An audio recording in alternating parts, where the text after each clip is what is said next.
Hello प्यारे बच्चों, कैसे हो आप? तो प्यारे बच्चों, आज मैं आपकी क्लास फोर्थ के second chapter each one is unique, इस सेकंड चैप्टर के क्वेश्चन आंसर का एक वीडियो लेकर आया हूं। इससे पिछले वीडियो में हमने इस चैप्टर को रीड किया था और इस वीडियो में हम इसके क्वेश्चन आंसर्स को कंप्लीट करेंगे। तो बच्चों, अगर आपने अभी तक उस वीडियो को नहीं देखा है तो डिस्क्रिप्शन बॉक्स में नीचे उसका लिंक दिया हुआ है। सबसे पहले आप उस वीडियो को देखो ताकि आपको ये चैप्टर अच्छे से समझ में आ जाए, क्योंकि जब आपको चैप्टर अच्छे से समझ में आ जाएगा तभी तो आप इसके क्वेश्चन आंसर को कर पाएंगे। अगर आपने उस वीडियो को देख लिया है तो चलिए हम आगे इस चैप्टर को स्टार्ट करते हैं। इस चैप्टर का नाम है ईच वन इज यूनिक। हर कोई अद्वितीय है, हर कोई खास है। चलिए, जैसा कि आपने चैप्टर को पढ़ा होगा तब आपको ये पता होगा कि जितने भी इसके अंदर डिफिकल्ट वर्ड्स थे मैंने उनके वर्ड मीनिंग बुक में लिख दिए थे और आपने वहां से नोट भी कर लिए होंगे। पर चलिए फिर भी जो ग्लोसरी है हम उसको रीड आउट करते हैं। तो पहला है हमारे पास होल्ड। होल्ड का मतलब होता है to keep something in hand, किसी चीज को हाथ में पकड़ना, इसे हम कहते हैं होल्ड करना। ओके बच्चों। नेक्स्ट है फॉरगेट। फॉरगेट का मतलब होता है नॉट टू रिमेम्बर, भूल जाना। जब हम किसी चीज को फॉरगेट कर जाते हैं हम उसे भूल जाते हैं। रीजनेबल। रीजनेबल का मतलब होता है फेयर, प्रैक्टिकल एंड सेंसिबल, यानी कि व्यवहारिक। Limping, walking slowly with difficulty because of injury in the leg। जब हमारी टांग में चोट लग जाती है, जब हम लंगड़ाते हुए चलते हैं तो उसे हम कहते हैं लिंपिंग। नेक्स्ट है rain water harvesting. Saving and storing rain water, वर्षा के पानी को इकट्ठा करना। स्प्रेन। स्प्रेन होता है to injure a joint in your body, specially your wrist और एंकल। जब हमारे मोच आ जाती है, हमारे बॉडी के किसी जॉइंट में, किसी जोड़ में चोट लग जाती है, खास करके जब हमारी कलाई में या हमारी एंकल, हमारी एडी में चोट लग जाती है, उसे हम कहते हैं स्प्रेन। अब हमारे हैं क्वेश्चन आंसर। तो इसका पहला क्वेश्चन है चेक योर अंडरस्टैंडिंग। आप अपनी समझ को समझें और आपको निम्न क्वेश्चंस के उत्तर बताने हैं। आंसर द फॉलोइंग क्वेश्चंस, निम्न प्रश्नों के आपको उत्तर देने हैं। तो हमारा पहला क्वेश्चन है What thing did Ram make for his project? Ram ने अपने प्रोजेक्ट के लिए क्या बनाया? जहां जहां आपका क्वेश्चन इंग्लिश में है मैंने नीचे उसकी हिंदी लिख दी है ताकि आपको अच्छे से सब समझ में आ जाए। तो पहले क्वेश्चन का आंसर बनेगा Ram made a model of rain water harvesting for his project। Ram ने अपने प्रोजेक्ट के लिए रेन वाटर हार्वेस्टिंग, वर्षा जल को इकट्ठा करने का एक नमूना बनाया। याद रहेगा ना आपको बच्चों पहले का क्या आंसर है। अब हमारा नेक्स्ट क्वेश्चन है who took Prakash to hospital and why. Prakash को हॉस्पिटल कौन लेकर गया और क्यों लेकर गया? तो आपको ये बताना है कि प्रकाश को हॉस्पिटल क्यों लेकर गए और कौन लेकर गया। ठीक है बच्चों, अब आपको इसका आंसर आता है तो आप मुझे बताओ, कमेंट में आप मुझे बताओ क्या आंसर है।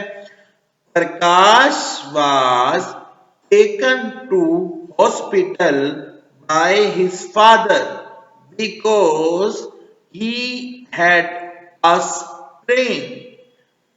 प्रकाश के पिताजी उसे हॉस्पिटल ले गए क्योंकि उसके पैर में मोच आ गई थी, इसलिए उसको हॉस्पिटल ले गए। Who helped Ram in joining the school? School में ज्वाइन करने के लिए, स्कूल में भर्ती होने के लिए राम की किसने मदद की? तो आपको पता है ना किसने मदद की? Very good. अगर आपको इसका आंसर आता है तो आप कमेंट बॉक्स में मुझे फटाफट बताना, और नहीं आता है तो कोई बात नहीं, मैं आपको बताता हूं। Prakash helped Ram in joining the school. Prakash ने राम की स्कूल को ज्वाइन करने में, स्कूल में भर्ती होने में मदद की थी। नेक्स्ट क्वेश्चन है हमारा, Why could not Prakash play the cricket match? Prakash cricket का मैच क्यों नहीं खेल पाया? तो आंसर है, प्रकाश could not play the cricket match because of his sprained foot. प्रकाश के एक पैर में मोच आ गई थी, इसलिए वो क्रिकेट का मैच नहीं खेल पाया। नेक्स्ट क्वेश्चन है, how did Prakash realise Ram's pain? Prakash ने राम के दर्द को कैसे महसूस किया? बच्चों इसका आंसर है, प्रकाश realized Ram's pain when he had to watch other people play like him. प्रकाश को राम के दर्द का अनुभव तब हुआ, वो प्रकाश ने राम का दर्द तब महसूस किया जब उसने देखा कि बाकी लोग तो मैच खेल रहे थे और वो बैठा था। Ram used up wheel chair and could not play. Ram एक व्हील चेयर पर बैठता था, व्हील चेयर वो पहिए वाली चेयर पर बैठता था और वो क्रिकेट नहीं खेल पाता था। तो ठीक है ना बच्चों, ये हो गए हमारे क्वेश्चन आंसर, और अब हम इसके आगे बुक वर्क करते हैं। तो फर्स्ट क्वेश्चन है, I wonder why Prakash is not on time. मैं हैरान हूं कि प्रकाश समय पर क्यों नहीं आया।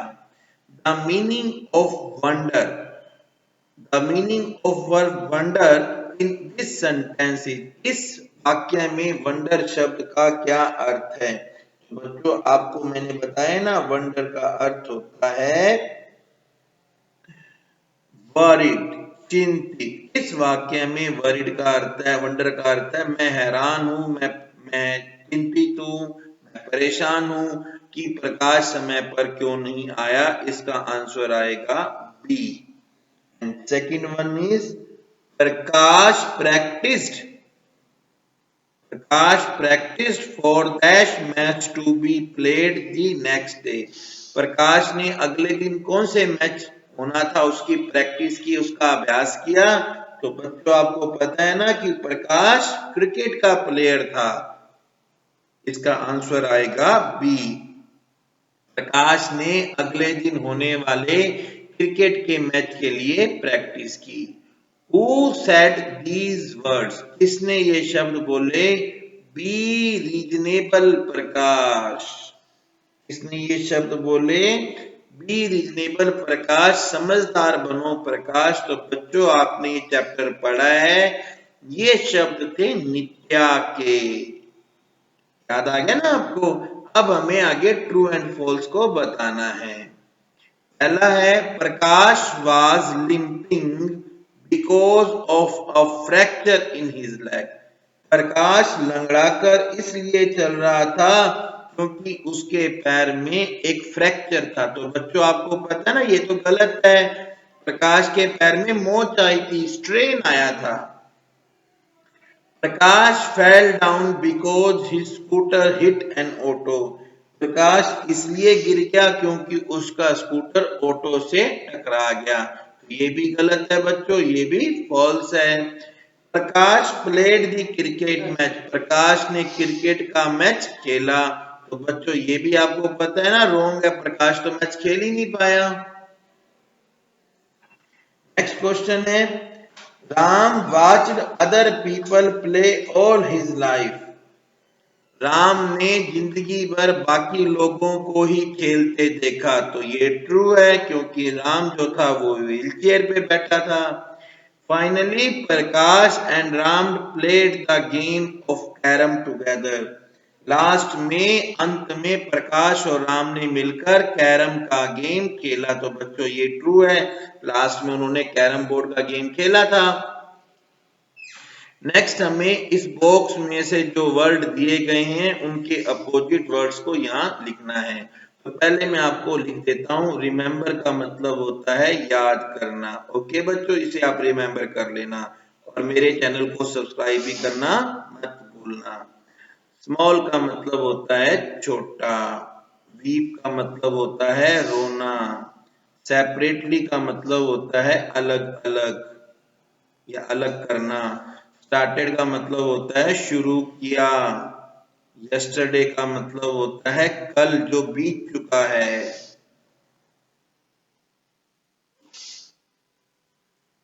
ठीक है ना बच्चों। तो अब हमें नीचे जो शब्द दिए गए हैं, बिग, बिग का मतलब होता है बच्चों बड़ा।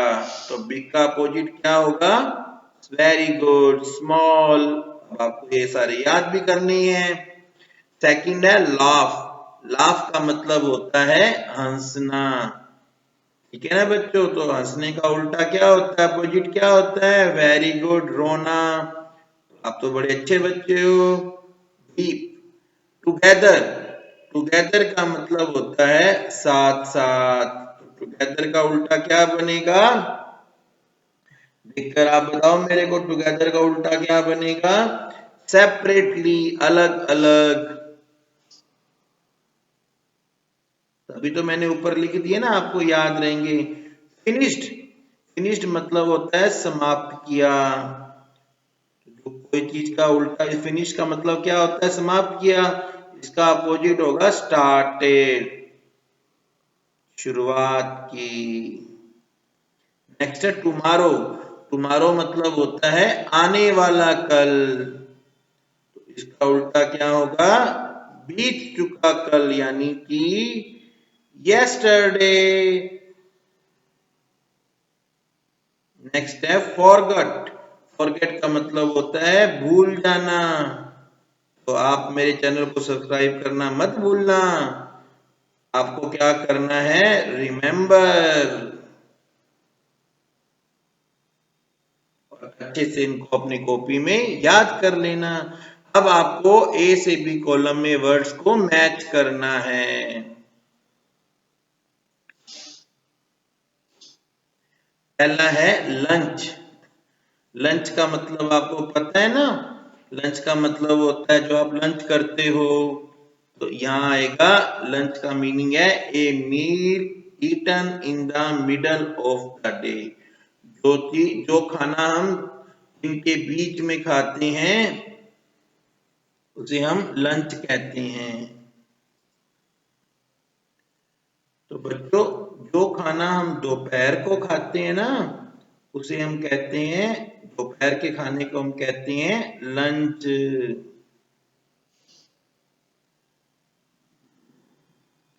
नेक्स्ट है, लंच के बाद है स्प्रेन। तो इसका आंसर क्या होता है स्प्रेन का, to injure a joint in your body. जब कहीं आपको मोच आ जाती है, शरीर में कहीं चोट लग जाती है ना किसी जॉइंट को, उसे हम कहते हैं स्प्रेन। फिर है पेरेंट्स, पेरेंट्स होते हैं मम्मी पापा, यानी कि mother and father.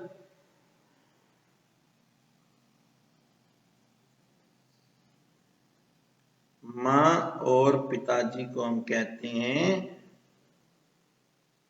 Parents. Next है हमारा हैपन, हैपन का मतलब होता है होना।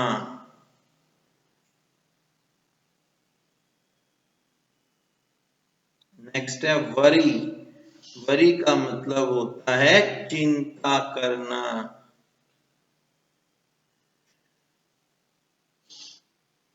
To keep thinking about happening of something unpleasant. Hindi में अपने आसान भाषा में से कहेंगे चिंता करना, वरी। हमें चिंता नहीं करनी चाहिए।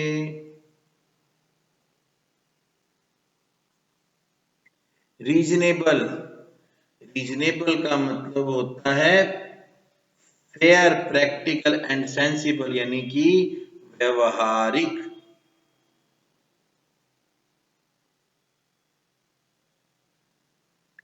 नेक्स्ट है सिंपल। सिंपल का मतलब होता है साधारण, आम।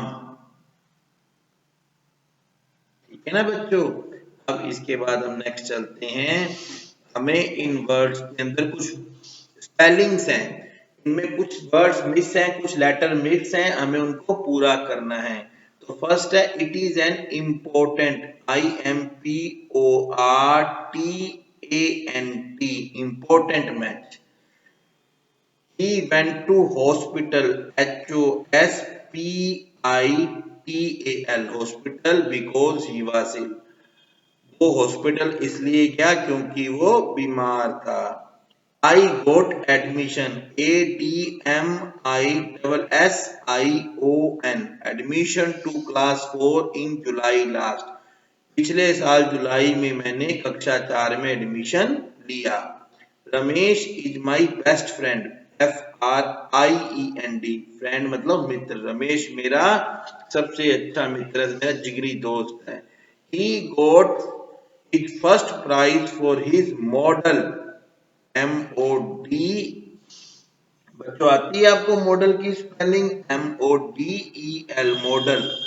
उसे फिजिक्स में अपने मॉडल के लिए पहला इनाम मिला। आगे देखो बच्चों, हमें कुछ सेंटेंस दिए गए हैं। हे आई कैन बैट, यहां पर है कैन। तो ये जो फर्स्ट सेंटेंस में कैन है या सेकंड सेंटेंस में है you can not move on the field, ये जो कैन है ये हमारी क्या करता है? ये कैन हमारी योग्यता, हमारी क्षमता को बताता है। भी आप में एक योग्यता है कि आप बैटिंग कर सकते हैं। नेक्स्ट है how can you play with a sprained foot, चोट लगे हुए पांव के साथ आप कैसे खेल सकते हैं? अच्छा, someone can run for me, कोई मेरे लिए दौड़ सकता है। तो जो ये थर्ड और फोर्थ कैन है ये संभावना को दर्शाता है। इसका क्या चांस है? संभावना को दर्शाता है कि हाँ आप ऐसा हो सकता, आप ऐसा कर सकते। जिसने बोला कि कोई मेरे लिए दौड़ सकता है। नेक्स्ट है can I use your phone, क्या मैं आपके फोन का इस्तेमाल कर सकता हूं? यस यू कैन, हाँ आप कर सकते हो। तो ये जो कैन है ये अनुमति की बात करता है, परमिशन की बात कर रहा है। तो कैन के हमारे पास में देखो बच्चों तीन तरह के प्रयोग होते हैं। जो पहला दूसरा कैन है वो एबिलिटी की बात करता है। तीसरा चौथा कैन जो है वो संभावना की बात करता है। पांचवा जो कैन है वो अनुमति, इनफॉर्मल अनुमति की बात करता है। तो कैन का प्रयोग हम संभावना, अनुमति या क्षमता के लिए करते हैं। कैन का नेगेटिव कैन नॉट होता है। देखिए कैन के बाद हमेशा वर्ब की फर्स्ट फॉर्म आएगी। कैन का नेगेटिव कैन नॉट होता है। ठीक है। अब हमारे को देखो यहां पर हम क्या करते हैं, हमें सेंटेंस दिए गए हैं। In my childhood I could do what I like, यहां पर कुड का प्रयोग हुआ है। जो कैन की पास्ट भूतकाल में जो फॉर्म है उसे हम कहते हैं कुड। तो कैन का वर्तमान में प्रयोग करेंगे तो हम कहेंगे कैन, और भूतकाल में या बीते हुए कल में प्रयोग करेंगे उसे हम कहेंगे कुड। ठीक है बच्चों।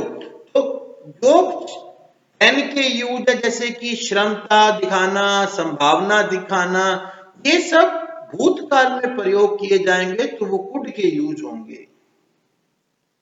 अब हमें इसमें क्या करना है, हमें यहाँ बताना है कि कैन आएगा, कैन नॉट आएगा या कुड आएगा। फर्स्ट है Abhinav can drive.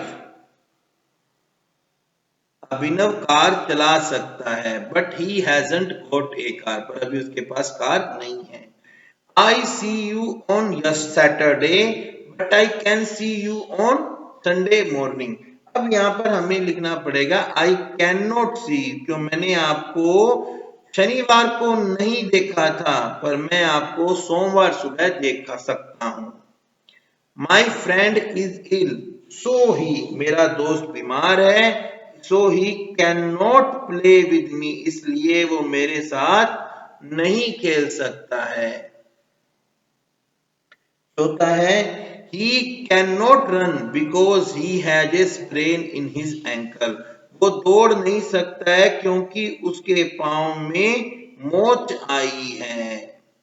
When I was a child, अब देखिए was मतलब पास्ट का ला गया, तो आया कि जब मैं बच्चा था I could climb on a tree, जब मैं छोटा बच्चा था तो मैं एक पेड़ पर चढ़ सकता था। I could climb on a tree। The principal told us, told आ गया मतलब सेकंड फॉर्म आ गई, that we could go on a tour, की प्रिंसिपल ने हमें बताया कि हाँ हम लोग एक टूर पर, एक यात्रा पर जा सकते थे। Accidents, accidents can happen anywhere, दुर्घटनाएं कहीं भी हो सकती हैं। As a tennis player he, अब देखिए यंग एज की बात कर रहा है, as a tennis player he could beat anybody in his young age. A deaf is a person who can't hear anything, एक बहरा जो होता है वो कुछ नहीं सुन सकता है। I have so no money so I can not lend you any money, मेरे पास कोई पैसे नहीं है इसलिए मैं तुम्हें कोई पैसे उधार नहीं दे सकता हूं। ठीक है बच्चों, इन में हमें क्या करना है, हमें जैसे मैंने आपको बताया था ना कैन, कैन के बदले हम इज एबल टू का प्रयोग भी कर सकते हैं, तो यहाँ पे इज एबल टू के बदले हमें कैन को करना है। और अगर नॉट नॉट एबल टू आएगा तो हम कैन नॉट का प्रयोग करेंगे, और वाज नॉट एबल टू या वर नॉट एबल टू आएगा तो हम कुड का प्रयोग करेंगे या कुड नोट का प्रयोग करेंगे। जहां भी नोट वाला आएगा हम नोट का प्रयोग करेंगे। ओके, तो फर्स्ट है he is able to speak 3 language, यानी कि इसका मतलब है कि वो 3 भाषाएं बोल सकता है।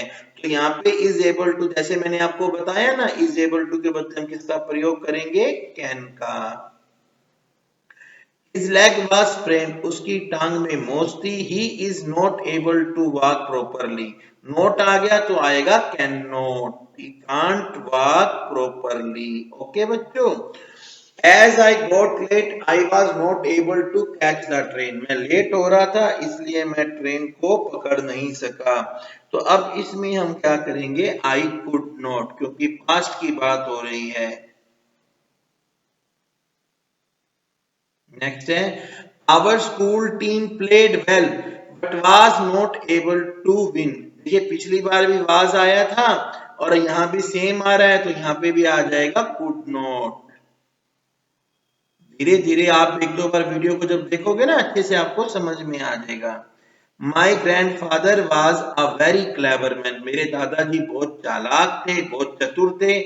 ही was able to play chess well, अब यहाँ पे जो नोट आया सेम है ना, वाज नॉट एबल टू और वाज एबल टू, यहाँ पर नोट नहीं है तो हम यहाँ से नोट हटा के कर देंगे he could play chess well. I looked for the book everywhere but I was not able to find it, अब was not able to आ गया यानी कि could not आ गया। चाहे आप could not ऐसे लिख लो बच्चों और चाहे आप could not वैसे ऐसे लिख लो, एक ही बात है, एक ही बात होती है। इसके बाद इन सेंटेंस को टीचर के साथ आपको प्रोनाउंस करना है। मैं बोलता हूं, मेरे पीछे पीछे आप बोलो। फर्स्ट है completed, corrected, divided, decided,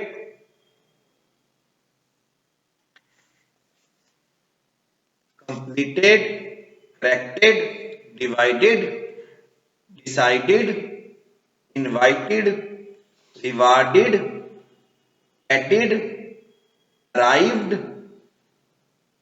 provide, provided, waited, wasted, acted, protected। इनको आप बोलिए, दोबारा देखिए। Gamed,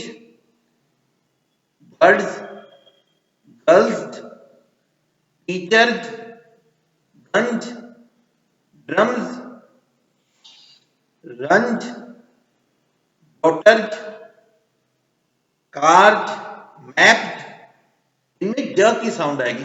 charge, chairs, books, bags, laughs, bananas, tomatoes, potatoes. Next आप देखिए classes, classes, matches, batches, catches, जजेज, bridges, boxes, prizes, jazzes, brushes, villages, wishes, languages.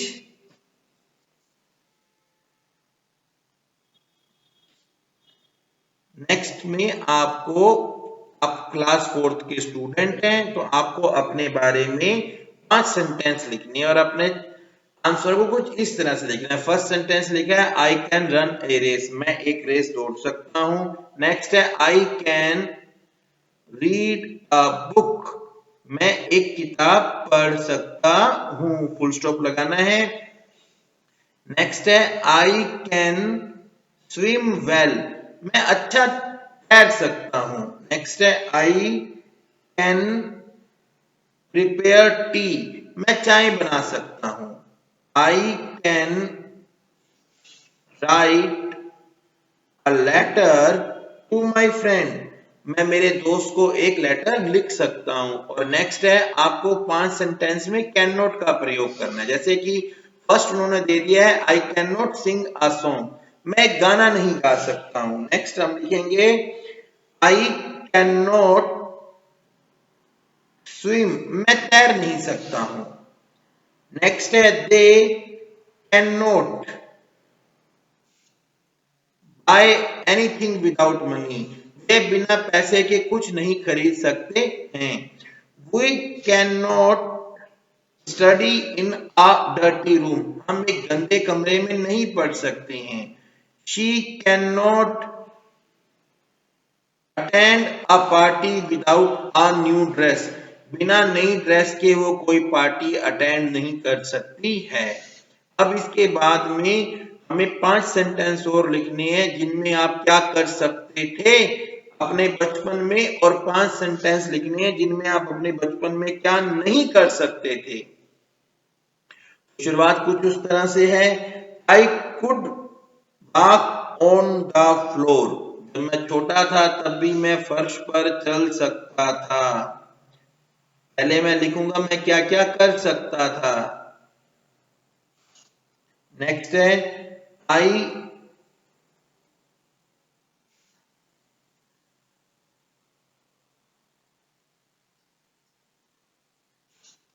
तो first आ गया I could walk on the floor, मैं फर्श पर चल सकता था। नेक्स्ट है I could play in the rain, मैं बारिश में खेल सकता था। I could play in the rain, मैं बारिश में खेल सकता था। I could play with toys, मैं खिलौनों के साथ खेल सकता था। अब नहीं खेल सकता हूं, मैं बड़ा हो गया हूं। I could dance in a cultural program. मैं किसी सांस्कृतिक कार्यक्रम में नाच सकता था। नेक्स्ट है बच्चों, I could recite a poem after my teacher. मेरे गुरुजी के पीछे पीछे मैं कोई कविता गा सकता था। तो ये हमारे 5 हो गए हैं। इसके बाद में हमें लिखना है कि व्हाट आई कुड नॉट। तो पहला है I could not swim in the pond. मैं किसी तालाब में नहीं तैर सकता था, मुझे स्विमिंग नहीं आती थी। आई could not swim in the pond. Next है बच्चों, आई कुड नॉट प्ले क्रिकेट। मैं क्रिकेट नहीं खेल सकता था, छोटा सा तो मुझे क्रिकेट खेलना नहीं आता था। क्रिकेट खेलना आता है? मुझे आप कमेंट करके बताना किस किस को क्रिकेट खेलना आता है। नेक्स्ट है, I could not sing a song well. मैं अच्छे से गाना नहीं गा सकता था।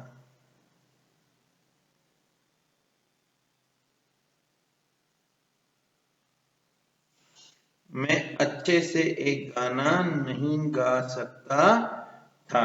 नेक्स्ट है, I could not run fast. मैं तेज नहीं दौड़ सकता था।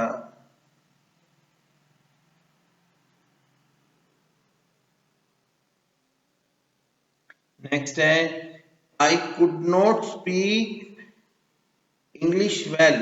मैं अच्छे से इंग्लिश नहीं बोल सकता था।